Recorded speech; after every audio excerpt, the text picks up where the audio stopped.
Hello there, and welcome to another episode here on the Green Living Chats podcast. Today is our sign-off episode on season 3 on this podcast. I'm excited to come your way again before we take a couple of months off to, get ready for the next season on this podcast. So, hi David. Yeah, it's been a very interesting season. I'm very happy about the developments and the progress that we've made. We've come a long way, and it's nice to see the research segment picking up on its own, but of course not isolated, adding on to what GLC is about and the vision of GLC and EcoAmet. And also it's good to see that we are gradually also picking up our other aspect, which is the education and new paradigms in education, using the Podinar to kick that off.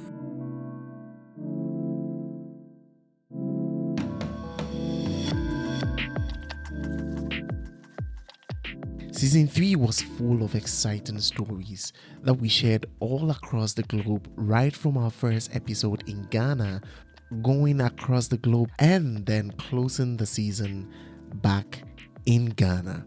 So we produced about 30 episodes in a span of 6 months, and we covered a wide range of topics within this particular season, including solid waste management, plastic waste pollution, to energy, circular economy, AI and sustainability, climate finance, sustainable agriculture, water and river remediation, and so many other topics. I really encourage you that you should go over our episodes, which are all available on all podcast platforms, and also on our website. You can dig into the show notes for all details. Keep sharing our episodes with your colleagues and friends and connections so we could get more people to listen to these conversations that we had here on the Green Living Chat. The season was full of exciting stories, but we also want to say shout outs to our team at EcoAmet Solutions for their support throughout the season. It's really not easy doing this on the side and uploading episodes each and every week. Thank you so much for your support, and we achieved a lot in this particular season, and we are very excited and very proud of how far we have come on this 2 years running on this particular project.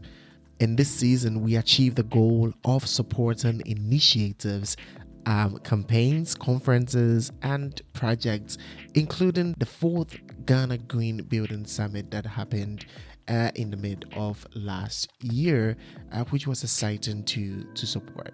We supported the Biogas Unite initiative that is creating a good working condition for biogas distributors and entrepreneurs in the continent of Africa.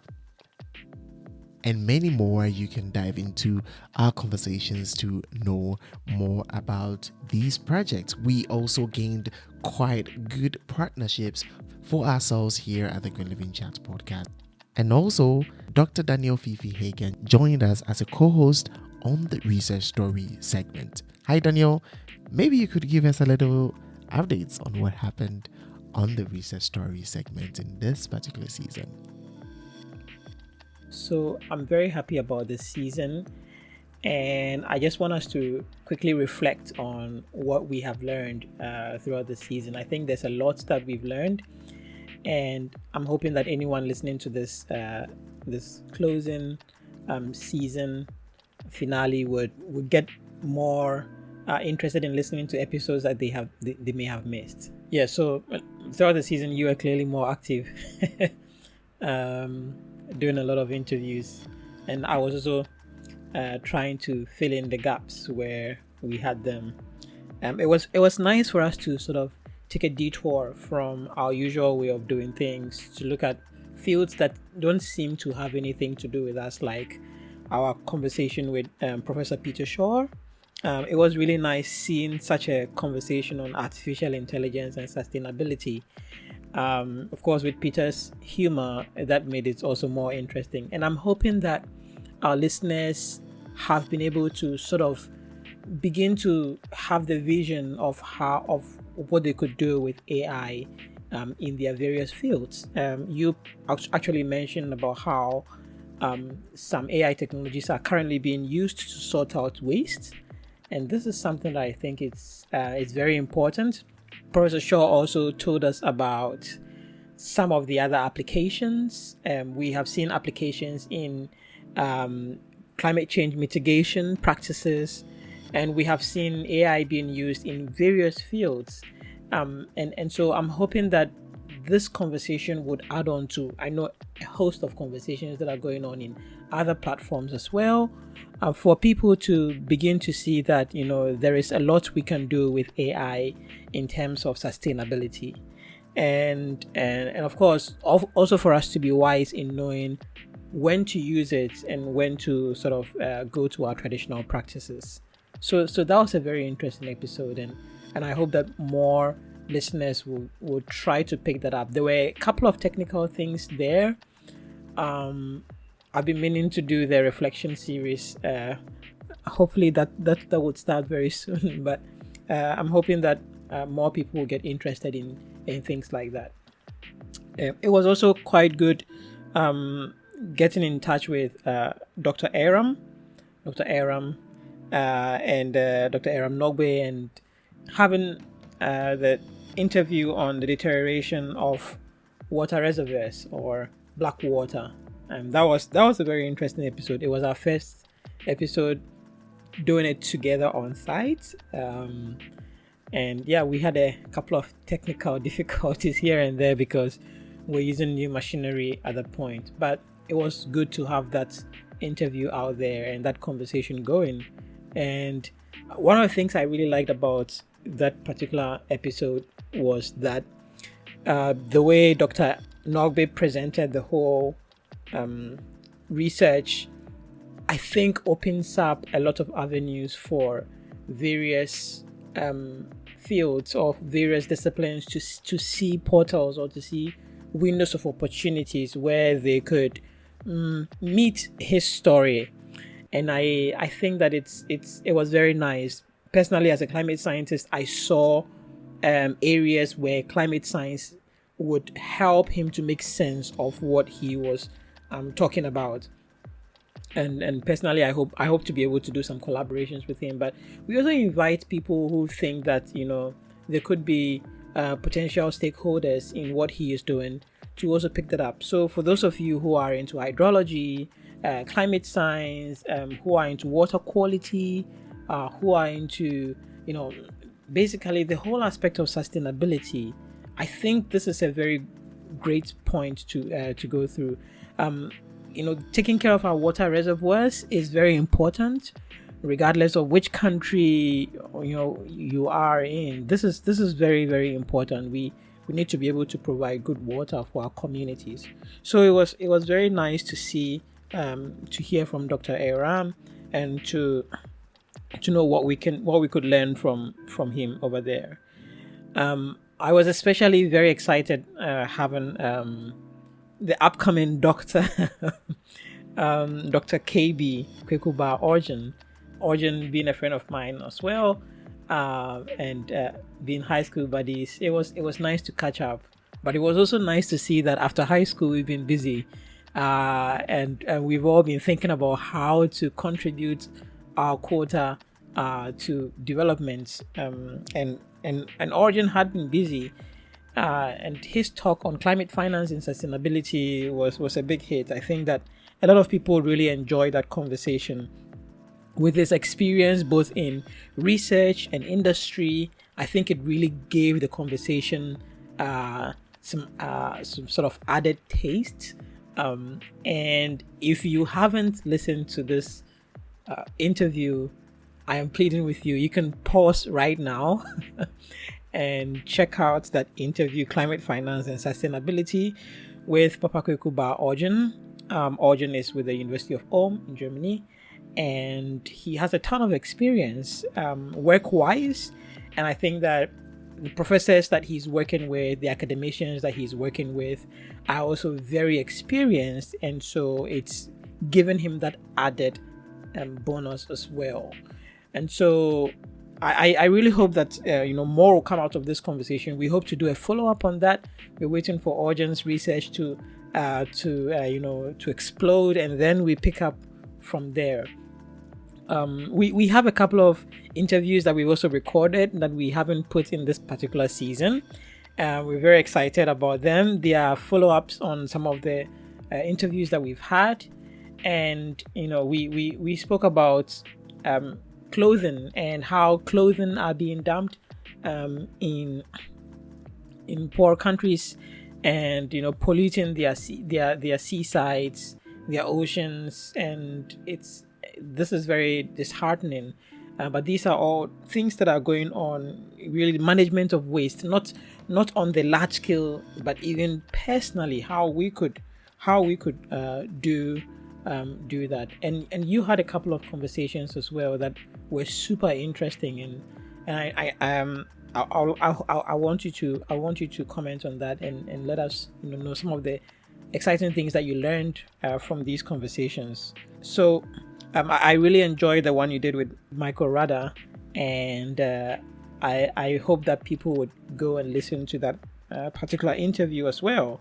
And one of the also very interesting ones that we did was with the voice of the youth, right? Looking at the conversation we call the voice of the youth.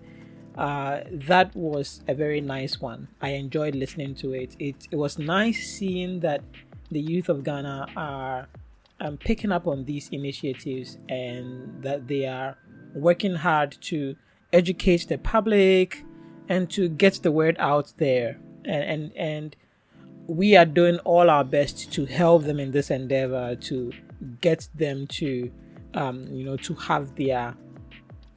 have their points out there, to reach as many people as possible. And I had a couple of people actually making comments here and there on those episodes. So I was very happy to see that people were picking up that one as well. And we have many other interviews that we could continue to talk about. But it was really nice going through season 3.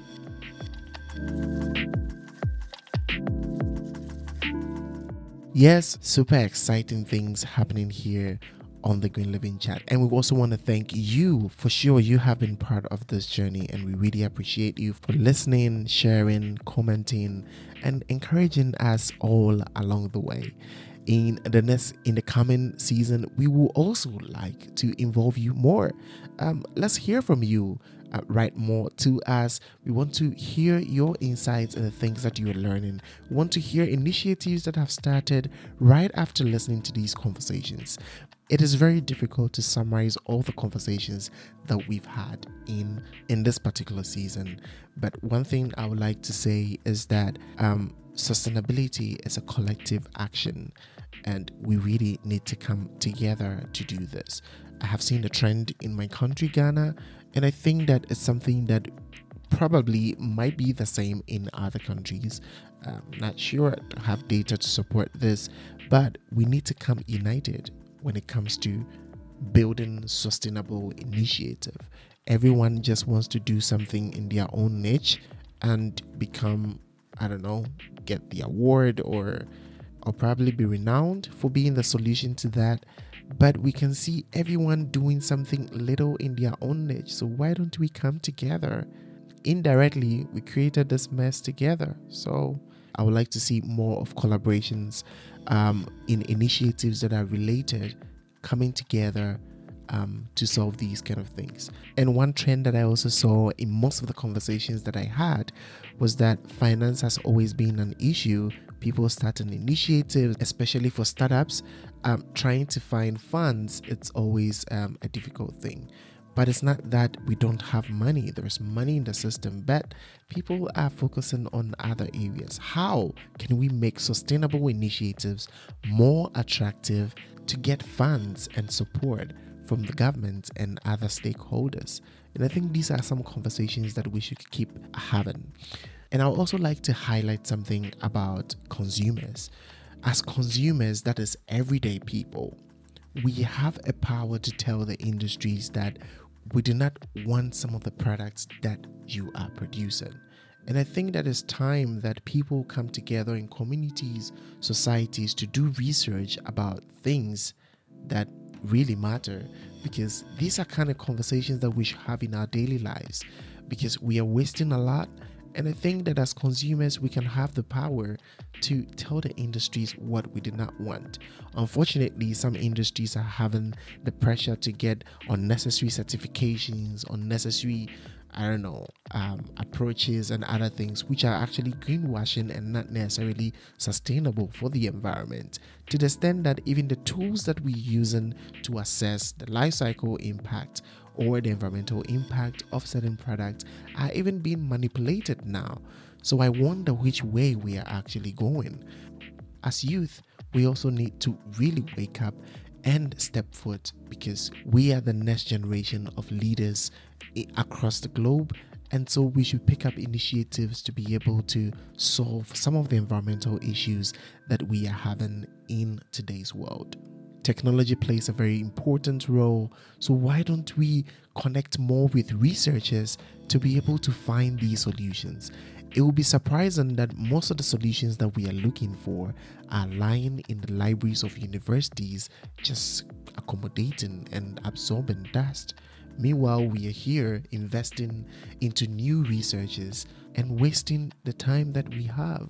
And so, to the everyday person, I just want to tell you that education is very important, research is very important, technology plays a very important role in going back to green. Ultimately, changing our mindset is a super important part of this journey, and I hope that each and everyone can find his own niche by listening to our conversations and doing more research, reaching out to people, connecting with others, connecting with like-minded people, so that we can get more and more initiative across the globe.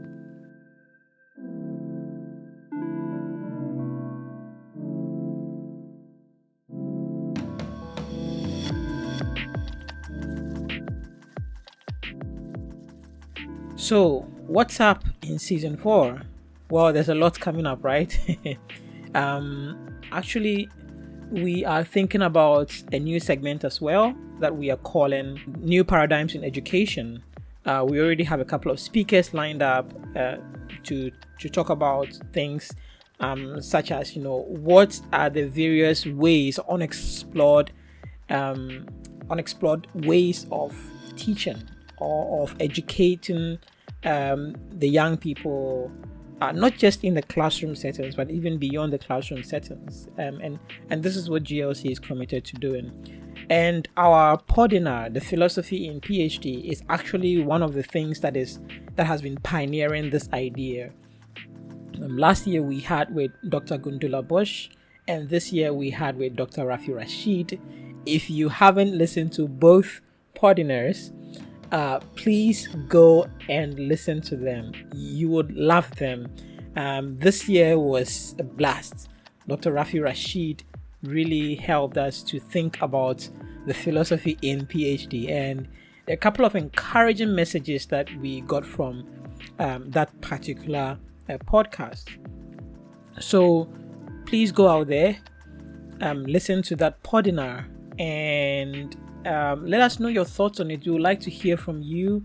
Send us emails, or maybe tweets or whatever. I'm not very updated with the social media, but David is, and he's always watching out for these things. So please, go listen to them, and I hope that you yourself will be encouraged. It's not just for people who are studying. I think even for those who have finished with school, and are thinking of this could be a way of you spicing up even the education of your own child, or someone or someone who is struggling with their studies here and there. There's some very powerful pieces of advice that you can learn from these ones. So that was a very exciting event, and there is no regret there. There is definitely no regret there, and we are looking forward to the next philosophy in PhD Podinar. Hopefully we make it more frequent, but for now we are coming up with the new paradigms in education, and we hope that it's going to be something interesting. We are looking forward to reaching the younger generation, even younger generation than we are currently reaching. Because if we are going to encourage more people to get into sustainability, then it's not just about talking to people who have been practicing some form of unsustainable habits, for many years. It's difficult to teach an old dog new tricks.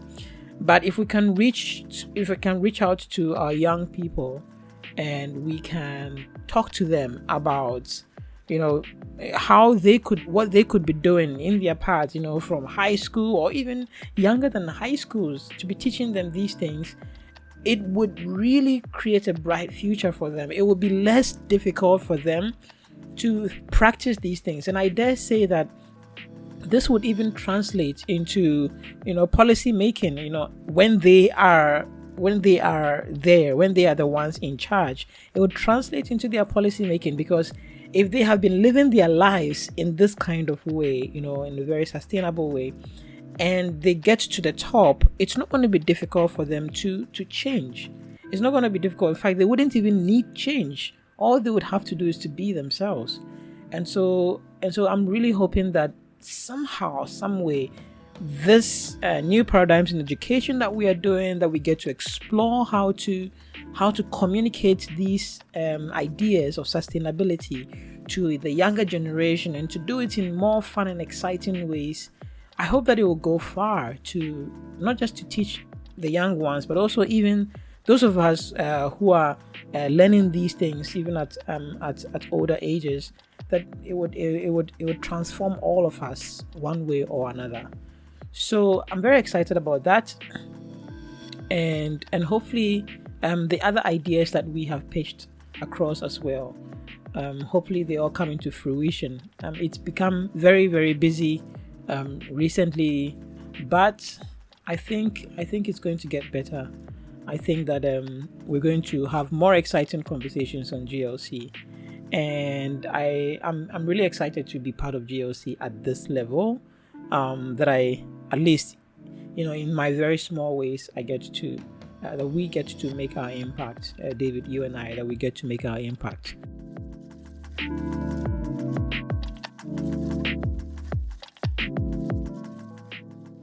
Sustainability has become such a household name that everyone actually uses it for their own benefit in today's world.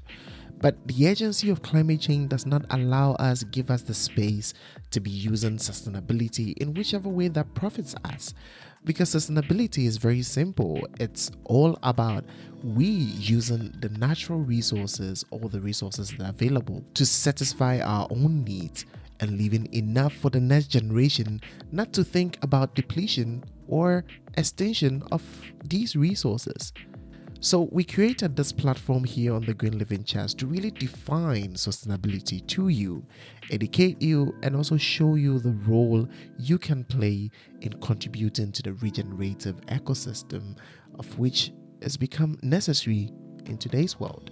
So we are very particular and very selective with the guest we introduce here on the Green Living Chats. So on that note, just want to say thank you to all the guests who showed interest in our work, those who warmly accepted our invitations, and quite a couple who also showed interest in sharing their stories by reaching out to us.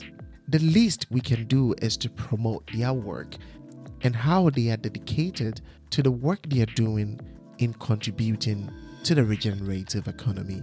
So why don't you just dive into the show notes? Why don't you check Green Living Chat podcast out, find out the contact details of our guests that were on this particular season, and support their initiatives. So what have you enjoyed about season 3? Tell us about it. We want to hear from you as well, and we hope that you enjoy this short break. We are going to use a short break to organize ourselves, but we're going to pile up a lot of series so that by the time we kick off season 4, yes, it's going to be awesome. All right. Thank you so much, everyone. Thank you all those who have been listening.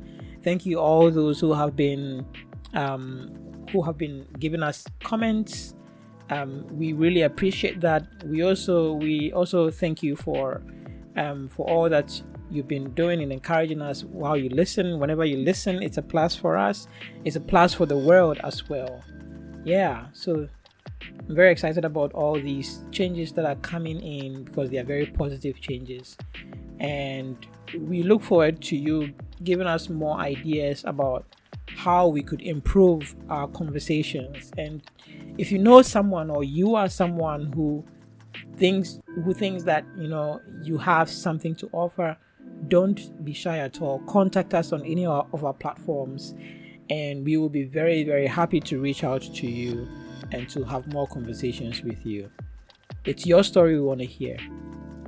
So as we say here on the Green Living Chat, thank you so much for joining our conversations. We hope that you keep sharing and listening to our conversations even as we prepare for the next season. And we will be coming back online with season 4 on the 5th of June 2022, which is World Environment Day. So see you on that episode. Until then, remember, live green. All right. Have a wonderful time. See ya.